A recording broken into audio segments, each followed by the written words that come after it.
Notre histoire n'est qu'une suite d'événements incroyables. Chacun de nous peut en changer le cours. La plus infime de nos décisions peut influencer l'avenir de l'humanité. Et connaître le passé, c'est anticiper l'avenir. Vous écoutez L'effet papillon, quand l'histoire bascule, Tchernobyl, un réacteur hors de contrôle. 26 avril 1986, 1h03 du matin. L'ingénieur Anatoly Dyatlov ordonne le début d'un test dans la centrale de Tchernobyl. 25 minutes plus tard, des pompiers tentent d'éteindre un gigantesque incendie au cœur même du réacteur numéro 4 de la centrale nucléaire. 5 mai 1986, 3 ingénieurs sacrifient leur vie et plongent dans une eau irradiée pour empêcher une explosion cataclysmique de la centrale. Ces 3 événements, intimement liés, sont des moments clés d'un accident industriel parmi les plus tragiques de l'histoire, la catastrophe de Tchernobyl. Voyons pourquoi. L'énergie, celle qui nous permet de nous déplacer, de nous chauffer, de communiquer. De nos jours, le contrôle des ressources énergétiques, la maîtrise des techniques de production et l'impact sur l'environnement sont des enjeux majeurs. L'histoire de l'énergie est liée à celle de l'homme. La volonté de la contrôler et de la comprendre est l'un des fondements de notre civilisation. Il y a 400 000 ans, à l'aube de l'humanité, l'homme préhistorique la découvre sans savoir ce qu'elle est vraiment. Elle peut prendre plusieurs formes, son visage est multiple. L'énergie musculaire, humaine ou animale pour se déplacer ou porter des choses. L'énergie mécanique qui utilise des forces comme la gravité. L'énergie thermique qui peut transformer du combustible en chaleur. Hydraulique qui, en canalisant l'eau, révolutionne les transports et l'agriculture. Éolienne qui détourne la force du vent pour faire tourner des moulins ou faire avancer des bateaux. Au XIXe siècle, la révolution industrielle a permis de comprendre un principe fondamental: toute production d'énergie est en fait une transformation. Par exemple, le charbon contient de l'énergie. Quand on le brûle, de l'énergie s'échappe. Cette énergie thermique chauffe l'eau qui se change à son tour en vapeur. Cette vapeur peut alors se transformer en énergie mécanique ou en énergie électrique grâce à un alternateur. Rien ne se perd, rien ne se crée, tout se transforme. Comme un grand fleuve, on peut la canaliser, la domestiquer, l'utiliser. Mais on peut aussi en perdre le contrôle et finir inondé ou noyé. En 1898, un couple de scientifiques, Pierre et Marie Curie, découvrent le radium. Un élément qui brille dans le noir et semble produire de l'énergie infinie. Son potentiel est énorme. 1 gramme de radium contient assez d'énergie pour transformer 1 tonne d'eau en vapeur. C'est l'une des premières découvertes qui vont conduire au développement de cette énergie à la fois puissante et dangereuse, l'énergie nucléaire. Bienvenue dans la mémoire de l'humanité. Ici, nous pouvons contrôler le temps, analyser et comparer des milliards d'événements, les modifier pour réécrire l'histoire à l'infini. Par exemple, plongeons dans le cœur d'un réacteur nucléaire pour en comprendre le fonctionnement. Une centrale classique fonctionne en brûlant du combustible. Un réacteur nucléaire, lui, tire son énergie des atomes. Quand un atome est fracturé, il libère une énorme quantité d'énergie. Énergie qui permet de fracturer d'autres atomes dans une réaction en chaîne qui peut devenir une véritable bombe. Contrôlée, elle est une formidable source d'énergie. La centrale nucléaire transforme toute cette énergie en vapeur qui actionne à son tour des turbines pour créer de l'électricité. Pour fonctionner, un réacteur a besoin d'une matière première, généralement de l'uranium. Purifiés et raffinés, ces matériaux deviennent de petites pastilles de 10 grammes, pouvant libérer chacune l'équivalent d'1 tonne de charbon. Ce combustible est placé au cœur du réacteur nucléaire, lui-même encapsulé dans une cuve étanche. L'ensemble est isolé dans une solide structure de béton appelée enceinte de confinement. elle est censée contenir les fuites éventuelles. Élément d'importance vitale, les barres de contrôle. En cas d'urgence, celles-ci sont enfoncées au cœur du réacteur. Leur mission, stopper la réaction en chaîne. En théorie, avec ces sécurités, il ne peut pas y avoir d'accident. Cependant, la centrale de Tchernobyl est un peu spéciale. Elle ne possède pas d'enceinte de confinement et il n'y a pas de capteur de pression au cœur même du réacteur. En cas de problème, personne ne peut vraiment savoir ce qu'il s'y passe.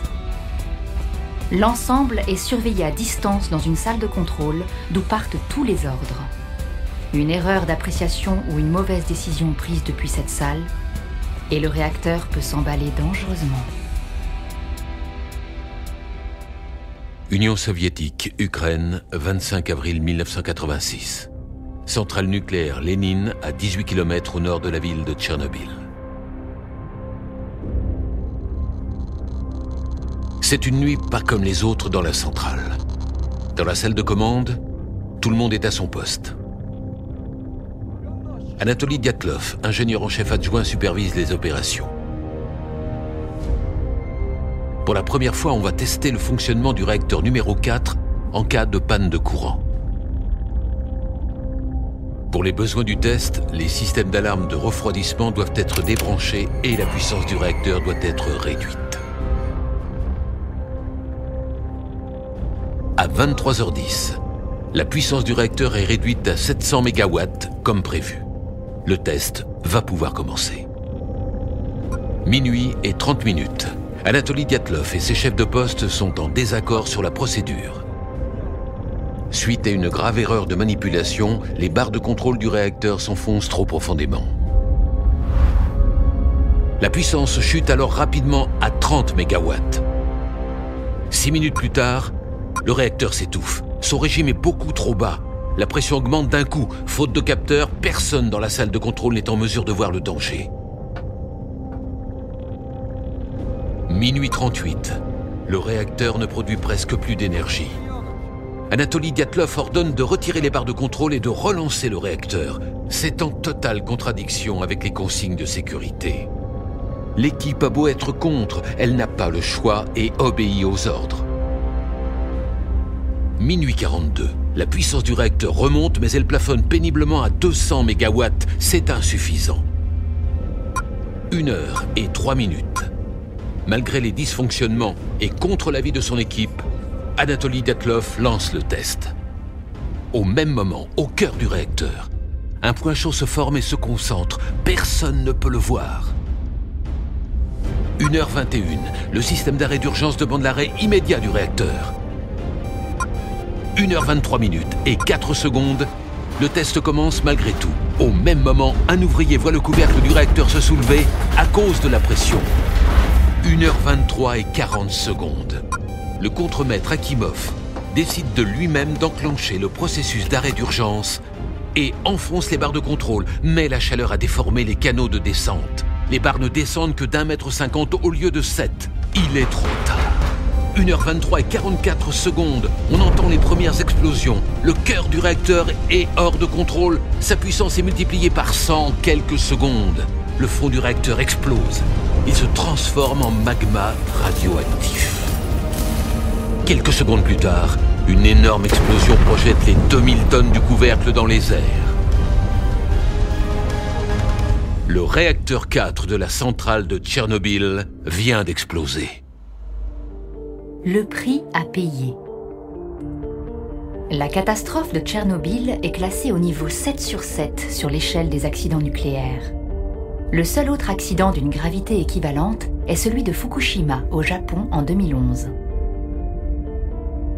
Il correspond à un accident majeur suivi d'une pollution massive et durable entraînant de lourdes conséquences sur la santé publique. Mais l'histoire du nucléaire civil comporte quand même près de 30 accidents de gravités inférieures, parfois allant jusqu'à la fusion du cœur du réacteur, ce qui fut le cas à 3 Miles Island en 1979 aux États-Unis. Le danger est donc réel. Les accidents, plus nombreux qu'on ne l'imagine. Cependant, l'énergie nucléaire n'a pas le monopole de la pollution. Entre gigantesques marées noires ou explosions d'usines chimiques, l'impact des activités humaines sur l'environnement est de plus en plus dévastateur. Si l'histoire de l'énergie est liée à celle des hommes, elle est aussi liée à celle de la pollution. C'est le prix que l'on paye pour conserver notre mode de vie. Polluer, c'est détériorer un milieu naturel en y introduisant des produits étrangers en trop grande quantité. En explosant, le réacteur 4 vient de projeter 50 tonnes de combustible nucléaire dans l'atmosphère. La tragédie ne fait que commencer. L'enfer. Des débris en flammes retombent sur la centrale, provoquant une trentaine d'incendies. Les radiations illuminent le ciel nocturne de lumière rouge et bleue. La poussière radioactive mortelle se répand partout. Sur le lieu même de l'explosion, au cœur du réacteur, les ouvriers encore vivants tentent de sauver ce qu'ils peuvent. Ils évacuent les blessés, coupent les alimentations, réactivent les pompes. Tous seront irrémédiablement irradiés. À cet instant, plus personne n'est en mesure de stopper la réaction en chaîne du réacteur 4. Mais juste à côté, le réacteur 3, lui, est toujours en marche. L'incendie pourrait l'atteindre à son tour. À 1h28, 4 minutes après l'explosion, les premiers pompiers arrivent sur place. Ils n'ont aucune protection face aux radiations. Rapidement pris de nausées et de vomissements, ces héros des premiers instants se battent au corps à corps avec le monstre. Malgré les tonnes d'eau déversées sur le réacteur, ils n'arrivent pas à éteindre ce feu invincible. Les autres foyers d'incendie, eux, sont progressivement maîtrisés. Au final, leur sacrifice sauve le réacteur 3 et empêche une nouvelle explosion. Hospitalisés d'urgence, leur peau devenue noire, tous mourront en quelques semaines. Pour ce sacrifice, ils recevront le titre de héros de la nation. Sauver ou périr. Le mot irradiation désigne l'exposition volontaire ou accidentelle d'un corps à des rayonnements. À forte dose, l'irradiation brûle la peau, détruit le système nerveux et provoque de multiples cancers. En fait, nous y sommes tous soumis en permanence. Que ce soit pour une simple radiographie des poumons ou lors d'un vol en avion, mais heureusement, à des doses infimes. À Tchernobyl, personnels et pompiers ont été exposés à 30 000 fois la dose mortelle. Tous ne connaissaient pas les risques liés à la radioactivité. Mais une chose est sûre, c'est qu'une fois sur place, malgré les vomissements et les brûlures, ils ont accompli leur devoir jusqu'au bout. Ce sens du sacrifice, où l'intérêt des autres compte au point de se mettre en danger pour le préserver, est présent dans de nombreux corps de métier. Pompiers, policiers, sauveteurs, militaires. Mais il peut également se révéler en chacun de nous lors de situations d'urgence. Il est souvent arrivé qu'un grand nombre d'êtres humains ne doivent sa survie qu'à une petite poignée de personnes. Les pompiers de Tchernobyl se sont sacrifiés pour éviter le pire. Mais tout danger est-il écarté ? Matin du 26 avril. La mort est là, partout, invisible. Dans la ville de Pripyat, aux abords de la centrale, 50 000 personnes commencent leur journée comme si de rien n'était. Sans le savoir, ils baignent dans une atmosphère saturée de radiations mortelles. Il y a bien des rumeurs concernant un incendie à la centrale, mais aucun plan d'évacuation ni de protection n'est mis en place par les autorités.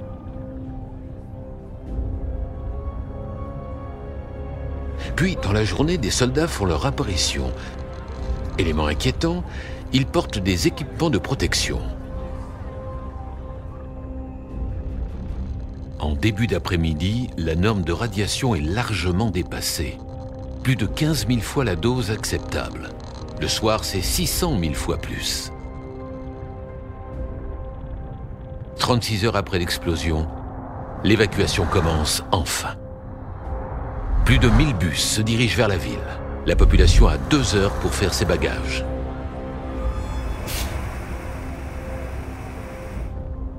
Au soir du 27 avril, la ville est vidée de ses habitants.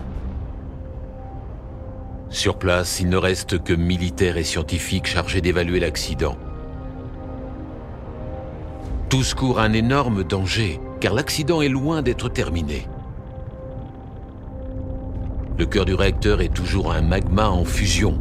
Température 3000 degrés Celsius. Des gaz hautement radioactifs s'en échappent.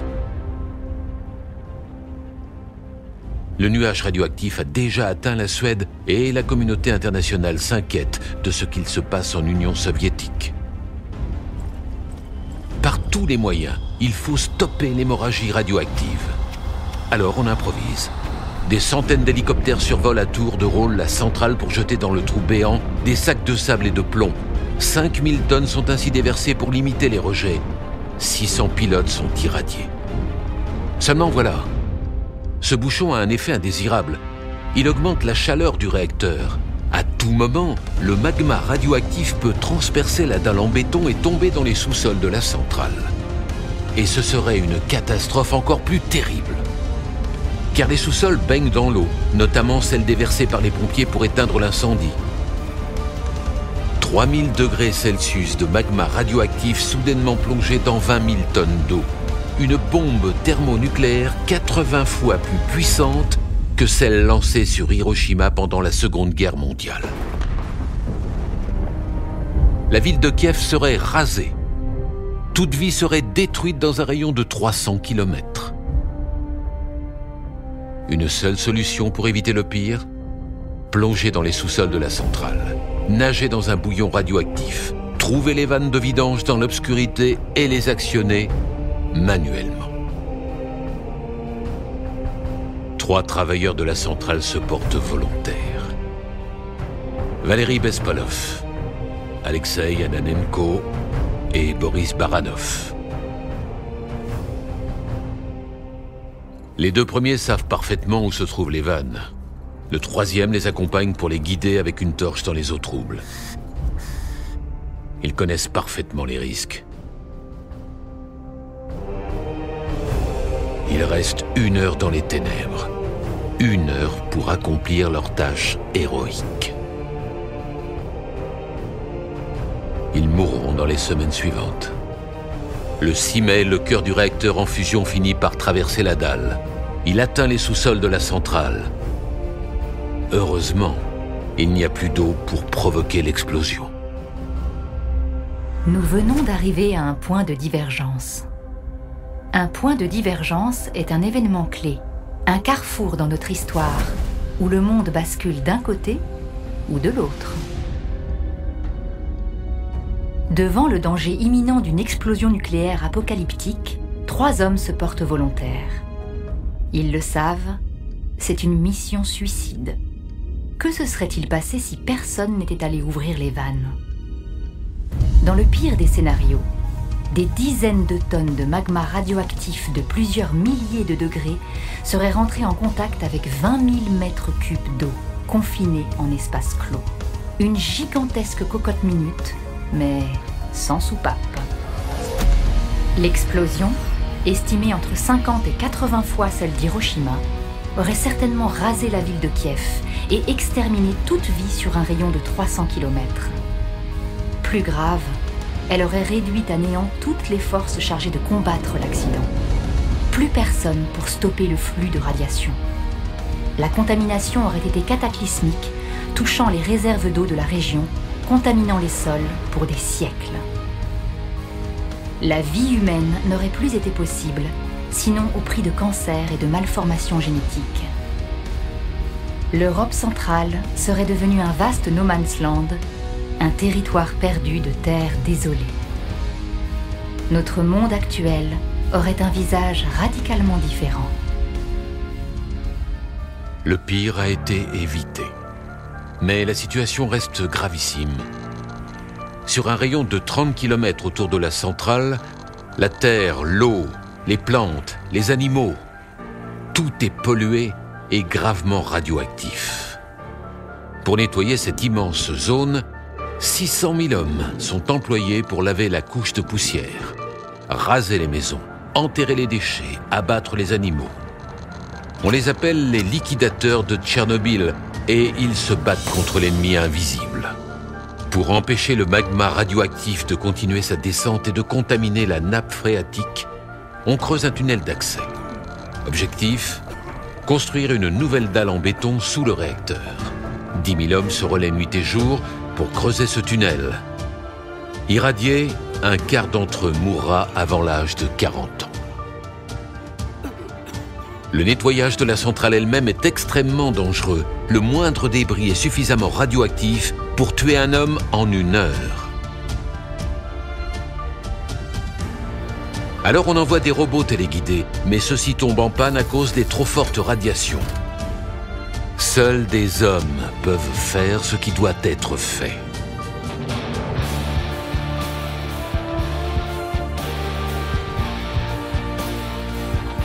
Par rotation de 45 secondes, simplement munis de protection de plomb, ceux que l'on appellera les bio-robots luttent au prix de leur vie pour dégager les débris. Après ces opérations de nettoyage, un sarcophage de béton peut finalement être construit autour du réacteur numéro 4. On remet à plus tard et à d'autres générations le soin de traiter la bombe à retardement qu'il renferme. De nos jours, à Tchernobyl, un gigantesque chantier est en cours. Pour renouveler le confinement du réacteur, on construit une formidable arche de 30 000 tonnes d'acier et de 100 mètres de haut. Durée de vie de cette nouvelle protection, environ 100 ans. Et après, ceci est une autre histoire. La vie trouve toujours un chemin. La région de Tchernobyl a été nettoyée dans un rayon de 30 km autour de la centrale, puis fermée et clôturée. Aujourd'hui, elle est simplement connue sous le nom zone. Des panneaux en interdisent l'accès et signalent le danger radioactif. La catastrophe de Tchernobyl a été dévastatrice pour les populations humaines, mais aussi pour la faune locale. Les animaux qui n'ont pas été tués par les radiations l'ont été par les liquidateurs. Longtemps, on a pensé que cette zone était perdue pour des siècles. Tout semblait mort, figé dans le temps. Mais, comme toujours, la vie a évolué et s'est adaptée. Certains animaux, mieux protégés que d'autres face aux radiations, ont survécu et se sont reproduits. Aujourd'hui, des espèces uniques au monde sont apparues dans cette zone abandonnée par l'homme, parfois avec des malformations ou des couleurs de poils étranges. Mais la vie est bel et bien là. Et au final, la biodiversité y est comparable à celui d'une réserve naturelle. Il y a des milliards d'années, la vie a conquis la Terre, alors stérile. Elle a résisté à des bombardements de météorites, à des ères glaciaires, des grandes extinctions. Mais malgré toutes ces agressions, petit à petit, la vie a toujours repris le dessus, quelle que soit sa forme, quel que soit le temps que cela demandait. La vie n'est pas fragile, elle est tenace. Elle était là avant l'homme et sera là après. La seule chose fragile, c'est nous. La seule chose en danger, c'est notre environnement. Celui-là même qui permet à l'espèce humaine d'exister. Vous venez d'écouter L'effet papillon quand l'histoire bascule. Si vous avez aimé ce podcast, vous pouvez vous abonner sur votre plateforme de podcast préférée et suivre Initial Studio sur les réseaux sociaux. L'effet papillon quand l'histoire bascule est une série de podcasts coproduite par Initial Studio, Madfilm et Triary Prod, adaptée de la série documentaire audiovisuelle Point de repère, coproduite par Madfilm et Triary Prod, créée par Pierre Lergenmüller et Jean Marc, et écrite et réalisée par Pierre Lergenmüller, avec les voix de Michel Roy et Karine Pinotto. Production exécutive du podcast, Initial Studio. Production éditoriale, Sarah Koskiewicz et Marie Agassan. Montage, Camille Legras. Avec la voix d'Alix Martineau.